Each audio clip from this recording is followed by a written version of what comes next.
Obviamente, en nuestras cabezas cristianas hay muchas preguntas que están rondando con respecto a este tiempo.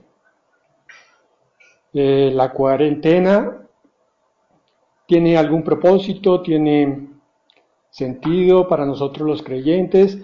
Afortunadamente la mayoría ya estamos empezando a entender. ¿Sí? Lo digo basado en las predicaciones que están en las redes sociales. Hoy, sin embargo, vamos a tomar un aspecto específico con respecto a una pregunta que es importante que nos hagamos. ¿Qué podemos aprender de esta cuarentena? Voy a leer la palabra de introducción un poquito más adelante, pero primero quisiera poner estas ideas en los corazones para empezar con esto. ¿Cuál es nuestra actitud correcta hacia esta situación que se ha presentado a nivel mundial? Porque vemos mucha información y contradictoria. Información a nivel médico, a nivel social, a nivel de legislación, todo eso. Pero lo que principalmente llama la atención a nosotros como creyentes es ver dos grandes grupos de población. Unos que están, por decirlo de esta manera, muy mal moralmente, están sintiéndose encerrados, están muy presionados por aspectos económicos, familiares, sociales, y están empezando a explotar en violencia intrafamiliar contra también las autoridades civiles e incluso en un desorden completo en otras partes. Por ejemplo, en Estados Unidos estamos viendo ese tipo de desorden. Pero por otro lado, otro gran grupo de población tiene una gran sed espiritual. Y el pueblo de Dios en este momento está muy inquieto y debe entender que esa necesidad, esa hambre, la puso el propio Señor en el corazón, porque Él tiene un plan perfecto. La cuarentena no es un azote que nos vino por causa de una epidemia, una pandemia, y entonces tuvimos que sufrirla, sino que esto estaba en el plan de Dios. Y en el plan de Dios Él sabía lo que iba a hacer. Estamos viendo en las redes que hay un avivamiento, hermanos. Hay fuego en el corazón del pueblo de Dios y de los siervos del Señor, los predicadores. Dice la palabra de Dios en Miqueas 6:9, como para iniciar únicamente. Miqueas 6:9, lo voy a leer en la palabra de Dios para todos. La voz del Señor le habla a la ciudad. El que respeta el nombre del Señor es sabio. Así que presten atención al castigo y al que lo decide. Esta es una palabra a través del profeta que nos llama a un entendimiento de qué es lo que está pasando. Entonces, hermanos, los invito a que se pregunten qué podemos aprender de toda esta situación. ¿Podemos decir que sabemos con certeza para dónde vamos? A nivel de circunstancias, no creo que podamos decirlo. No sabemos qué va a pasar cuando pase el tiempo de la restricción en las casas, qué va a pasar cuando salgamos, qué vendrá después en la parte económica, en la parte médica, incluso en la parte espiritual. Pero entonces vamos a tratar de seguir una línea de palabra que nos oriente en las cosas profundas. No vamos a hablar tanto de circunstancias como de actitudes espirituales. La palabra es como un collar de perlas preciosas. El que escudriña la palabra descubre una perla aquí, otra allá, otra más allá, y las va uniendo y va entendiendo la increíble belleza de la verdad de Dios. Y la palabra de Dios se explica a sí misma, por eso vamos a usar bastante palabra hoy, aunque un poco rápidamente. Vamos a empezar entonces, hermanos, ahora sí en serio, con el centro de la cuestión, en Apocalipsis 22:7. Estamos empezando, miren por dónde, el último libro de la Biblia. Apocalipsis 22:7 dice, he aquí, vengo pronto, bienaventurado el que guarda las palabras de la profecía de este libro. Apocalipsis 22:7 se complementa perfectamente con Apocalipsis 1:3. Miren ustedes, el libro de Apocalipsis empieza con una exhortación que es básicamente la misma con la que está al inicio, en Apocalipsis 1:3. Dice, bienaventurado el que lee y los que oyen las palabras de esta profecía y guardan las cosas en ella escritas, porque el tiempo está cerca. Bueno, ¿de qué hablamos aquí? En 22:7 nos dice, vengo pronto. Vengo pronto. Y en 1:3 dice, el tiempo está cerca. Es unánime el sentir de los predicadores en las redes sociales, hermanos. Todos están urgiendo a que nuestro corazón de creyentes se prepare para la próxima, para la inminente venida del Señor por su iglesia. Si eso entra directamente en nuestro entendimiento espiritual, de ahí entonces tenemos que sacar una conclusión. Hay que tener una actitud conforme a esa profecía que se nos está dando. El Señor viene pronto. Saltemos entonces a Apocalipsis 22:11 hasta el 15. Y aquí la exhortación va a ser más práctica. 22:11 dice, el que es injusto, sea injusto todavía, y el que es inmundo, sea inmundo todavía. Inmundo, inmundo, en el mundo. La inmundicia tiene que ver mucho con las cosas de este cosmos, de este sistema mundial.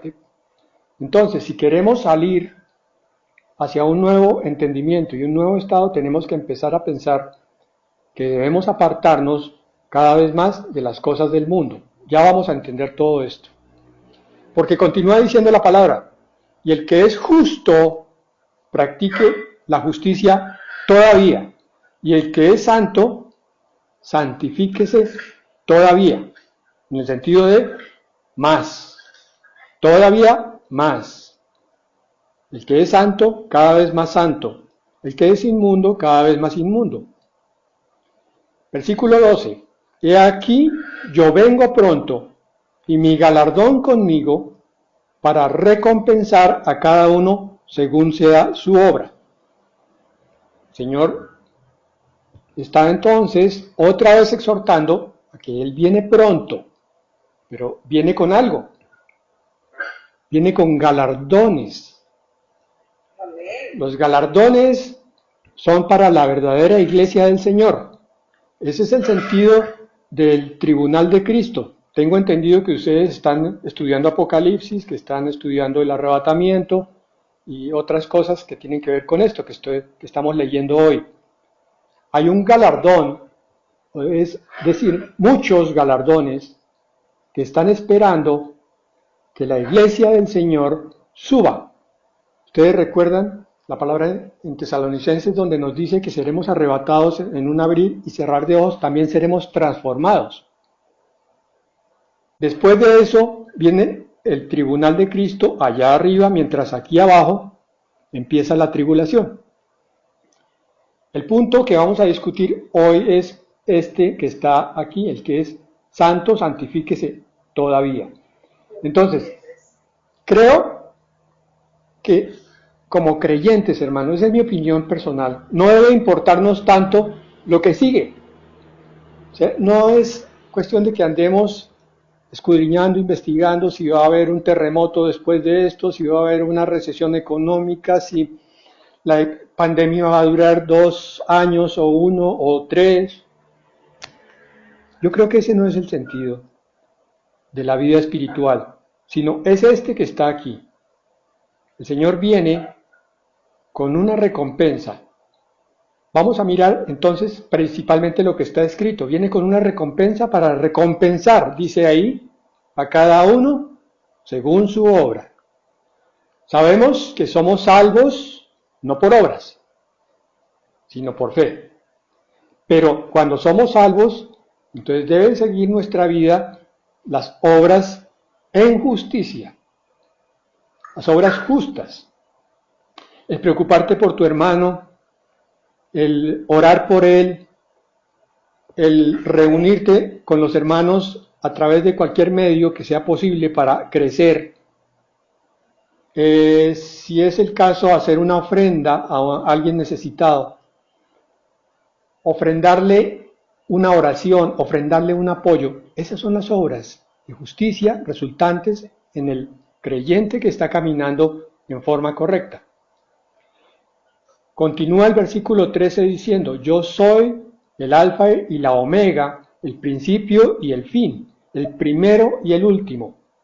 Bienaventurados, otra vez, los que lavan sus ropas para tener derecho al árbol de la vida y para entrar por las puertas en la ciudad. Miren, en este pasaje, que relativamente es corto, hemos tenido exhortaciones a derecha y a izquierda, invitándonos a entender que lo que está inminente es algo grandiosísimo para el que cree. Es una esperanza gigantesca la que tienen los creyentes en este momento, porque no solo se trata de un arrebatamiento, sino de todo lo que va a ocurrir allá arriba con el Señor. Y es, aquí dice, tener derecho al árbol de la vida y para entrar por las puertas de la ciudad. Es la entrada a la vida eterna, pero no va a ser cualquier entrada, mis hermanos. Tengan por seguro que los ángeles y los santos que están ya allá van a hacer un recibimiento grandioso a la iglesia en el momento que llegue. Va a ser una exaltación, una gloria el estar allá, pero la principal de todas, hermanos, la principal de todas es la iglesia mirando la presencia viva del Dios que tanto hemos anhelado y buscado. Ese Dios que mueve nuestras vidas, que mueve nuestros corazones, por el cual nos congregamos, por el cual estudiamos la palabra y por el cual hacemos obras. El Dios que tanto anhelo nos produce de estar cerca de Él. Aquí en la tierra es por un ratico. Puede que sea tu oración de 10 minutos de comunión con Él, o media hora, o 3 horas, pero se acaba. Aquí no, aquí la comunión apenas empieza y va a ser por toda la eternidad. Entonces, tenemos que preguntarnos qué tanto vale la pena trabajar y luchar por esto. Esa es nuestra tarea de aquí en adelante. Insisto, no importa si viene una recesión económica, lo que importa es cada día, cada hora, cada minuto y cada segundo de los que quedan hasta que el Señor venga por la iglesia, para que tú y yo, hermanos, subamos un día, nos encontremos allá, tomados de la mano todos, en medio del gozo, de la exaltación, y diciendo: por fin, Señor, por fin te vemos como tanto soñábamos, por fin te tenemos cerca a nosotros, por fin, Señor, ya no es cuestión solamente de fe, ahora te vemos. Ya no es cuestión solamente de sobreponernos a esos momentos de desierto, de sequía, donde quizás llegábamos al culto así. Ya no más. Ahora el Señor, nuestro gozo, nuestro deleite, estará delante de nosotros. Pero termina este pasaje en el versículo 15 diciendo: mas los perros estarán fuera, y los hechiceros, los fornicarios, los homicidas, los idólatras, y todo aquel que ama y hace mentiras. En resumidas cuentas, todo el que no buscó a Dios.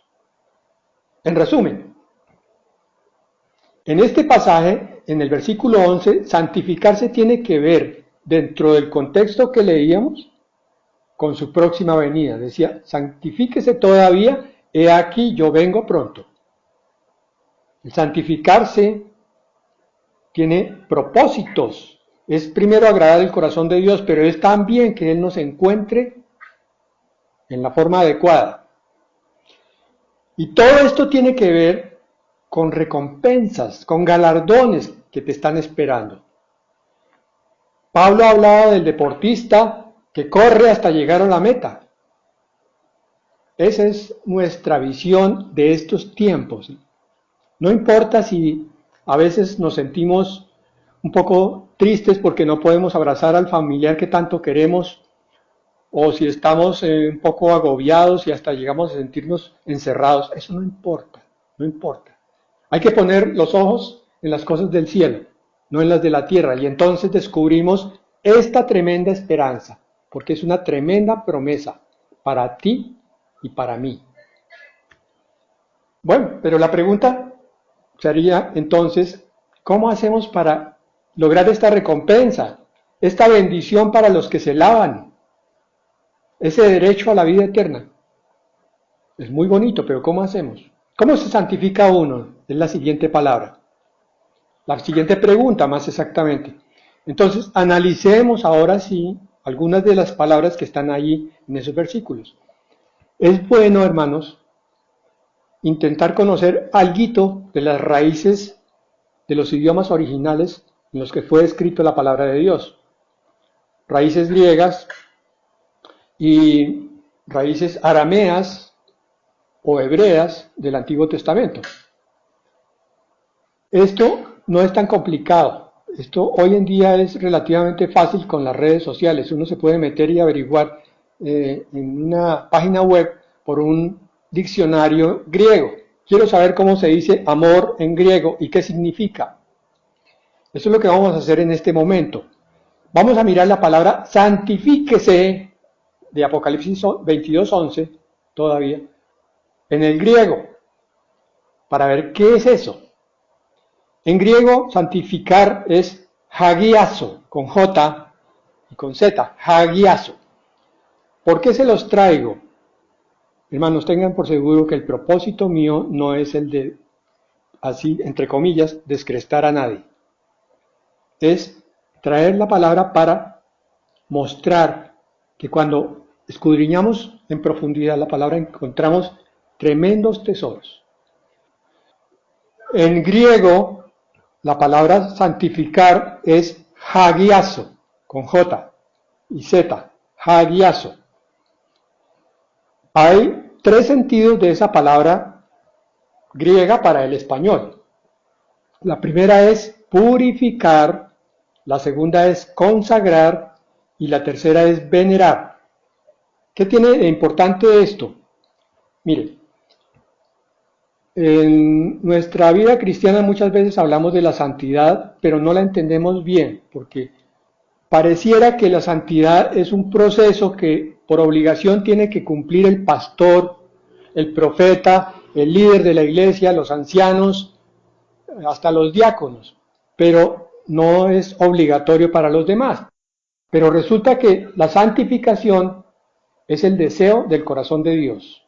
Primero viene la salvación, que la produce Dios, y después viene la santificación, que también la produce Dios, pero con un requisito que vamos a ver más adelante.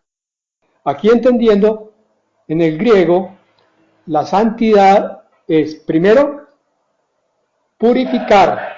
Yo purifico algo. Era lo que hacía el pueblo en la antigüedad, el pueblo hebreo.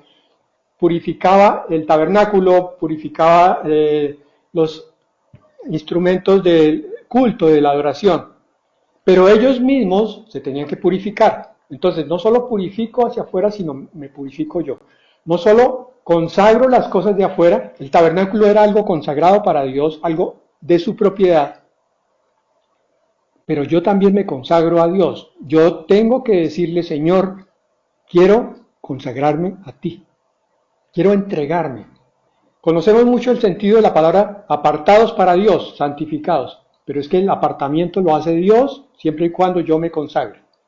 Lo que nos dice esta pandemia, en resumen, es que el Señor nos está exhortando, si recuerdan ustedes la palabra que vimos en Apocalipsis 22, el Señor nos está exhortando a que este sea un tiempo de purificación. Cada actividad, cada momento, cada reunión con los hermanos, cada oración debe ser correspondida en el corazón con ese sentimiento urgente de limpiarse para Dios. Vamos a entender que ese es un proceso doble. Dios es el que purifica principalmente, pero yo tengo que hacer mi parte. Entonces, en segundo lugar, obviamente tenemos que entender que el primer paso para llegar a la santificación o santidad es la salvación.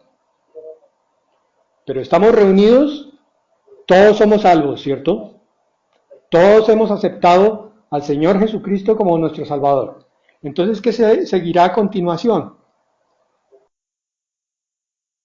Esperar que el Señor empiece a orar, pero a través de nuestra actitud. Ahí hay un pequeño requisito que es el de hacernos discípulos. Eso lo dice el Señor en Mateo 28, del 19 al 20. Versículos 19 y 20 de Mateo 28, que es la gran comisión que el Señor le da a cada creyente. Dice ahí, miren la sucesión, por favor. Pongámosle un poco de lupa, de análisis, de escudriñar esta palabra.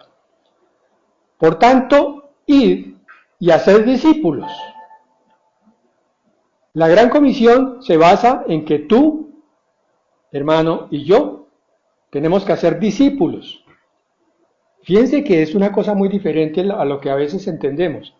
Nosotros pensamos que es cuestión de compartirle a alguien y decirle, reciba al Señor Jesucristo como Salvador, y listo, y lo soltamos. Ay, ¿sabe qué? Yo conozco un buen pastor, camine, lo invito a una iglesia.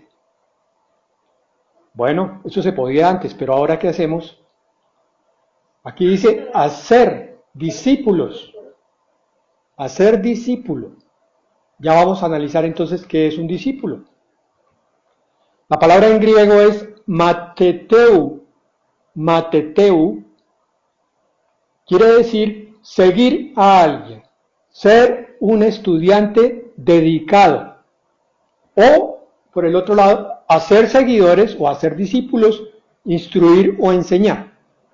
Yo soy discípulo del Señor cuando soy un estudiante dedicado. Oigan bien, no solo el pastor, no solo el predicador que tiene que preparar la palabra.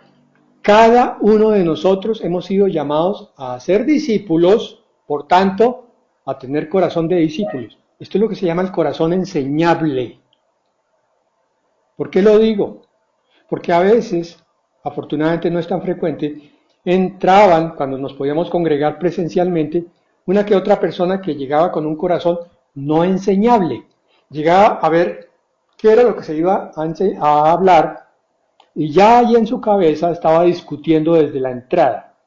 Toda palabra que salía de la boca del predicador era discutida en la mente y en el corazón de esa persona. Incluso a veces se podía parar a hacer una pregunta un poco capciosa, un poco enredada, no con el propósito de conocer, sino con el propósito de poner trampas, que fue lo que le pasó al Señor Jesucristo con los fariseos muy frecuentemente.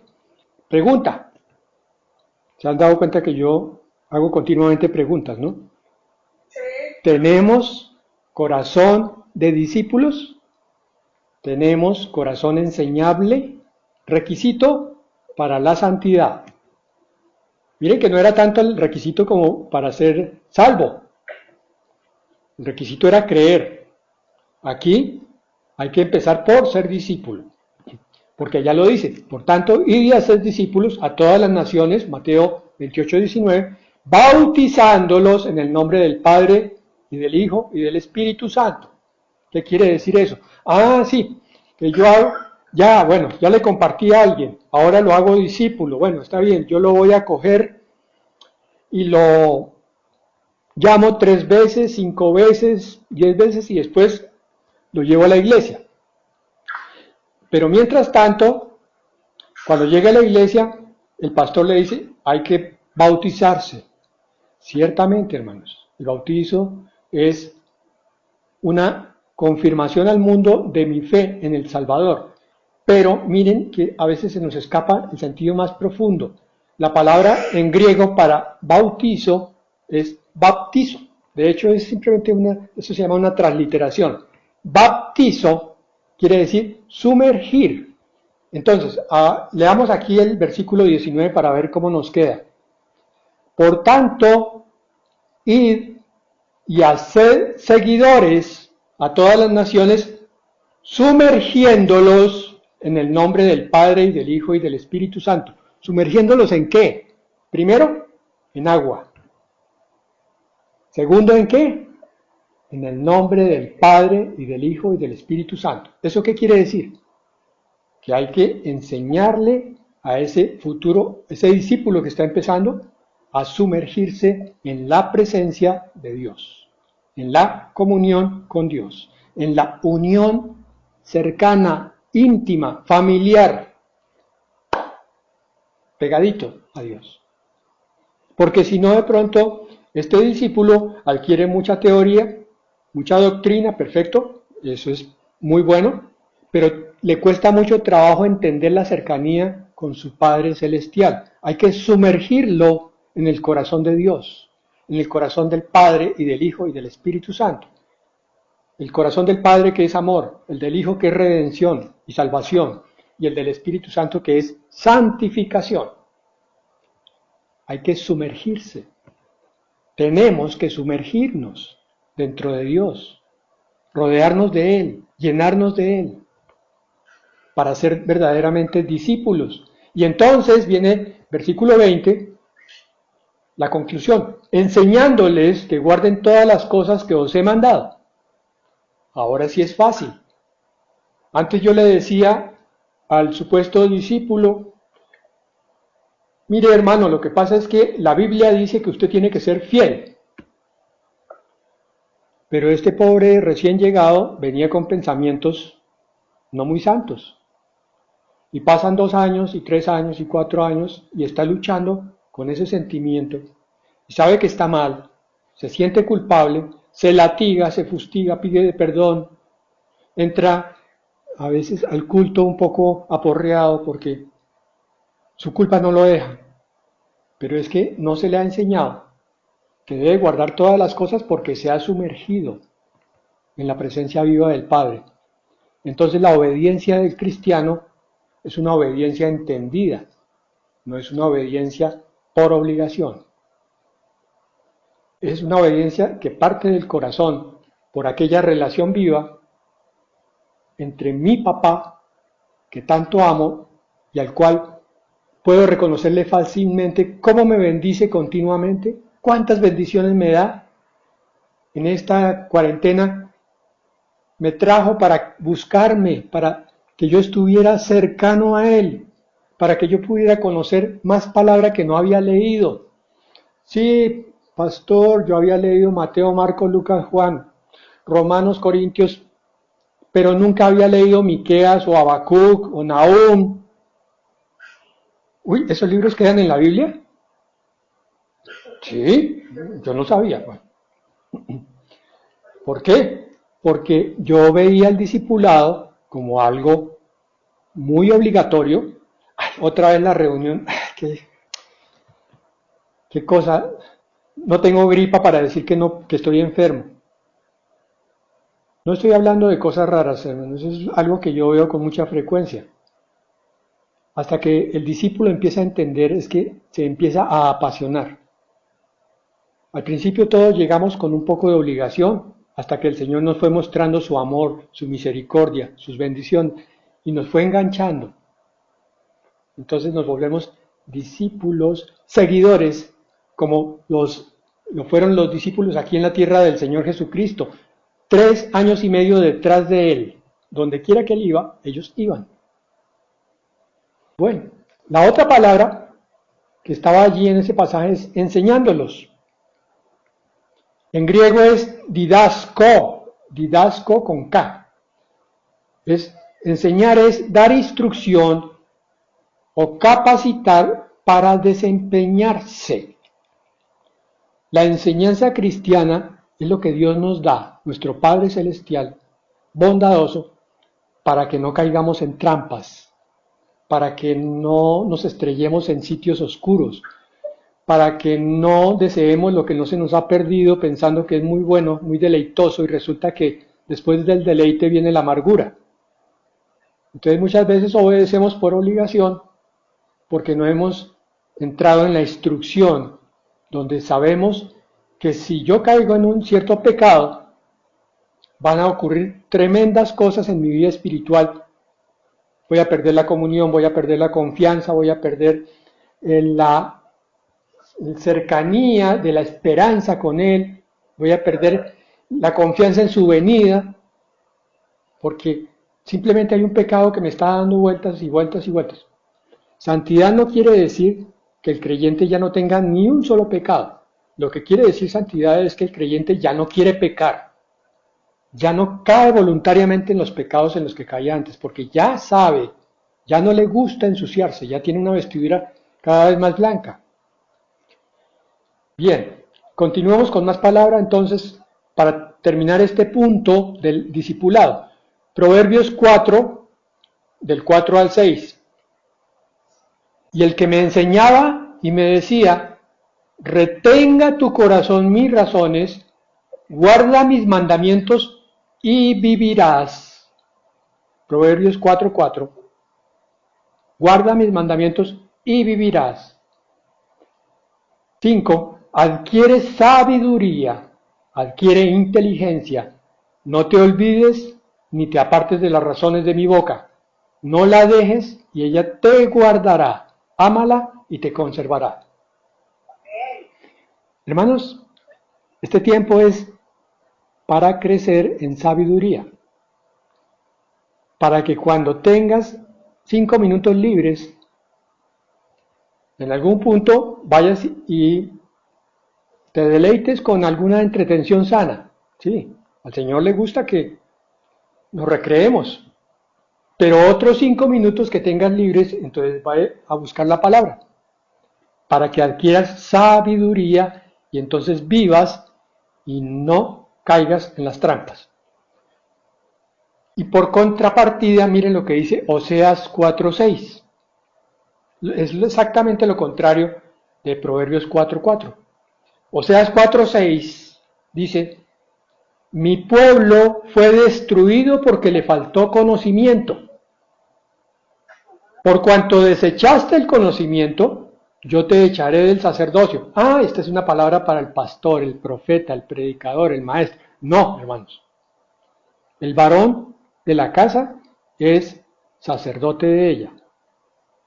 La mujer de la casa es sacerdote también. El Señor nos ha hecho reyes y sacerdotes para Dios. Amén. El sacerdocio es el oficio de aquel que se convierte en instrumento de comunicación entre un ser humano y el cielo. Por eso el sumo sacerdote nuestro es el Señor Jesucristo. Pero nuestro oficio como sacerdotes es conectar la tierra con el cielo. Entonces todos somos sacerdotes y por eso no podemos desechar el conocimiento. Dice aquí, yo te echaré del sacerdocio. Y porque olvidaste la ley de tu Dios, también yo me olvidaré de tus hijos. Tremenda palabra. Si yo no adquiero instrucción y sabiduría, entonces van a repercutir todas esas cosas como maldiciones sobre mi descendencia. Y por último, la parte central, que ya es la santidad. Ya vimos que era purificarnos, consagrarnos, venerar. Y que en toda la palabra hay listas de pecados. Deje la mentira, deje el robo. Hay listas de pecados, muchísimas. Lo que tenemos que entender es el mecanismo. Así que denme por favor de pronto unos 5 o 10 minuticos para terminar. Romanos 8:6. Esta es la parte más importante. Romanos 8:6 al 10. Gracias. Voy a leerla en Palabra de Dios para Todos, para que quede muy claro. Por favor, los que tienen Reina Valera me acompañan allí. Romanos 8:5. Los que siguen los deseos naturales, los carnales, dice allá en Reina Valera, solo piensan en satisfacer esos deseos. Pero los que viven en el Espíritu solo piensan en satisfacer el Espíritu. Ese es el contraste entre dos clases de seres humanos, dentro de la iglesia y fuera de ella. En la iglesia hay cristianos que llegan con sus deseos naturales. Lo que quieren es satisfacer sus deseos. Una iglesia bonita, un pastor simpático, unas sillas agradables, una enseñanza que no moleste mucho y que sea exultante. Pero si yo me siento incómodo, entonces ya no me está cuadrando mucho la cosa. Pero resulta que dice aquí, los que viven en el Espíritu solo piensan en satisfacer a Dios, a su Espíritu, a su Hijo. Romanos 8:6, el que deja que sus deseos controlen su mente, tendrá la muerte, dice esta versión. El ocuparse de la carne es muerte, dice en Reina Valera. Pero el que deja que el Espíritu controle su mente, tendrá vida y paz. Entonces, eran dos clases de seres humanos, y aquí tenemos dos resultados diferentes. El que busca la satisfacción de sus deseos naturales no tendrá vida ni paz. Ahora, aquí vale la pena, los deseos naturales no son solamente los malos deseos, la lujuria, la avaricia, también es el orgullo, también es la falta de perdón, también es la pereza a leer la palabra, la falta de disposición para interceder por la iglesia del Señor en este tiempo. No es que esté diciendo que todo eso es pecado, pero son cosas que no nos dejan crecer. Si yo empiezo a crecer en el Espíritu, voy a notar algo extraordinario dentro de mí. Es que empieza a aparecer el deseo de orar por los hermanos. Empieza a mejorar el deseo de leer la palabra. Porque es el Espíritu ahora el que me está produciendo un resultado diferente. Romanos 8:7. Cuando alguien se deja controlar por su naturaleza humana, está en contra de Dios y se niega a obedecer la ley de Dios. De hecho, no es capaz de obedecerla, por cuanto los designios de la carne son enemistad contra Dios, porque no se sujetan a la ley de Dios ni tampoco pueden. Esto explica por qué a veces nos cuesta tanto obedecer ciertas cosas. Porque la carne, lo que la Biblia llama carne, nunca quiere obedecer a Dios. Es el espíritu del ser humano, pero no la carne. Hay una lucha dentro de todo ser humano, la carne por un lado y el espíritu por otro. ¿Quién gana? El que esté más fuerte, el que esté más alimentado. Si yo alimento mi espíritu con la palabra, con la oración, con la comunión con Dios, con buscar a Dios como ese papá amoroso que es Él.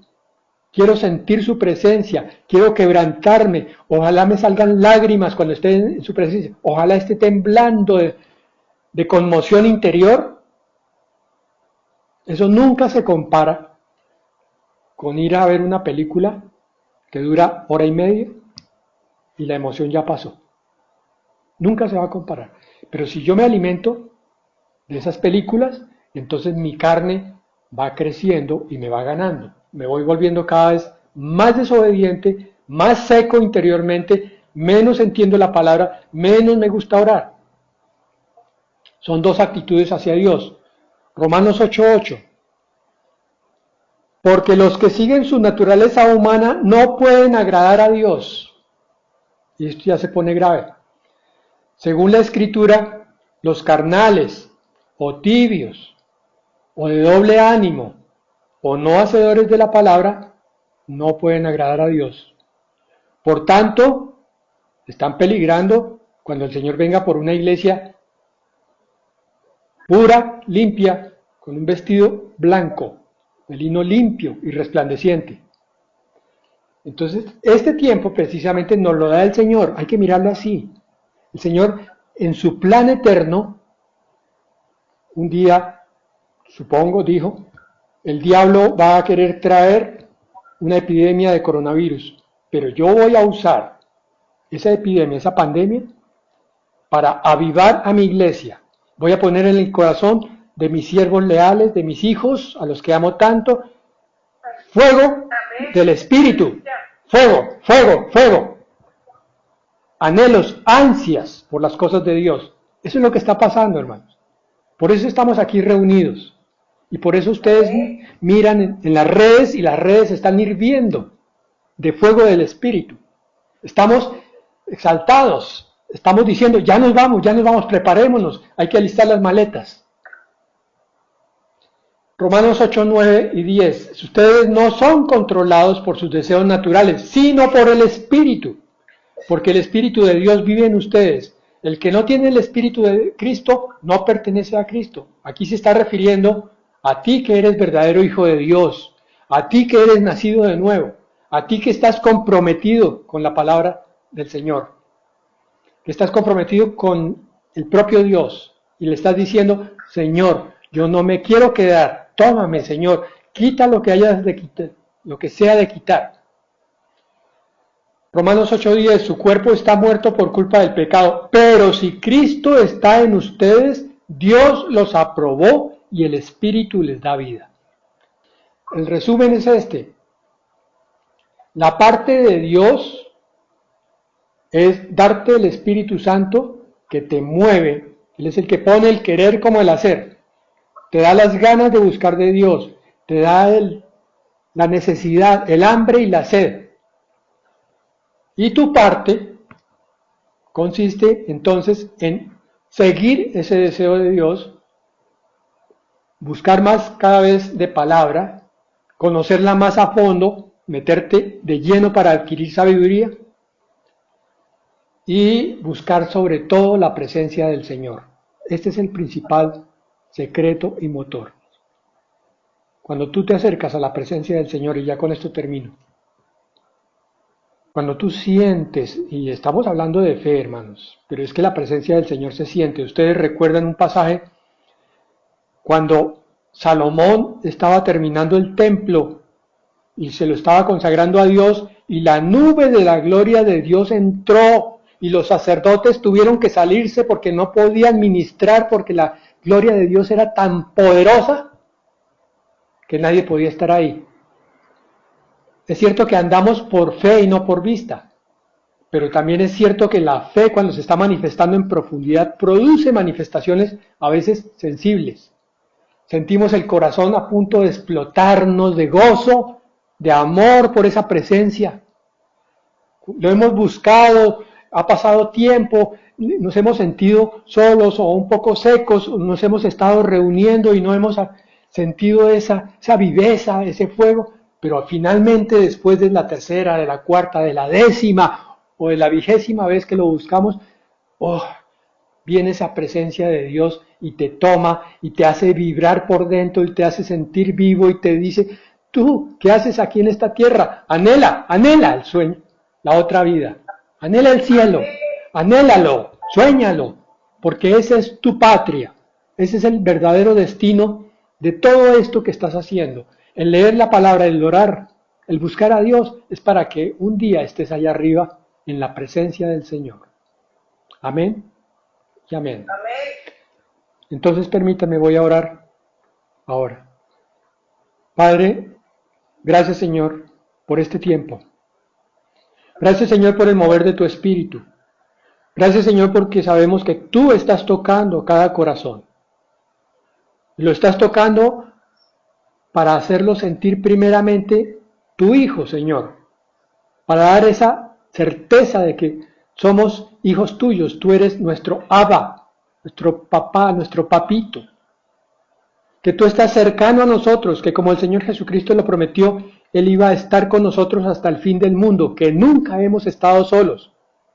Que todo este tiempo difícil y duro que hemos visto con los ojos de la carne, Señor, no corresponden a la realidad que el Espíritu puede ver a través de tu Espíritu Santo. Esta es una realidad gloriosa y grandiosa porque tú, Señor, estás llamando a los verdaderos discípulos, así como el Señor Jesucristo salió hace 2000 años a buscar a Mateo, a Leví, a Santiago, a los hijos del trueno, a todos ellos, Señor, los llamó. Así tú estás llamando a tus discípulos hoy, para que se reúnan alrededor de ti y oigan de tu palabra, Señor, que da vida, tu palabra que nos alimenta, que nos transforma, que nos hace crecer y madurar para ti. Padre, te pedimos, Señor, que tu palabra nos limpie para estar listos para la venida de tu Hijo por tu iglesia, por la verdadera iglesia, Señor. Límpianos, Señor, y ayúdanos a nosotros no a estorbarte en esa obra de limpieza, sino al contrario, querer cada vez más sacar esas cosas que a veces no llamamos pecado: el orgullo, la vanidad, la vanagloria, el deseo de tener cosas, pero que son finalmente también cosas que nos apartan de ti, Señor, y de tu presencia. Santifícanos tú, Señor, en tu palabra y en el Espíritu Santo, en el nombre de Jesús. Amén y amén. Gracias. Gracias.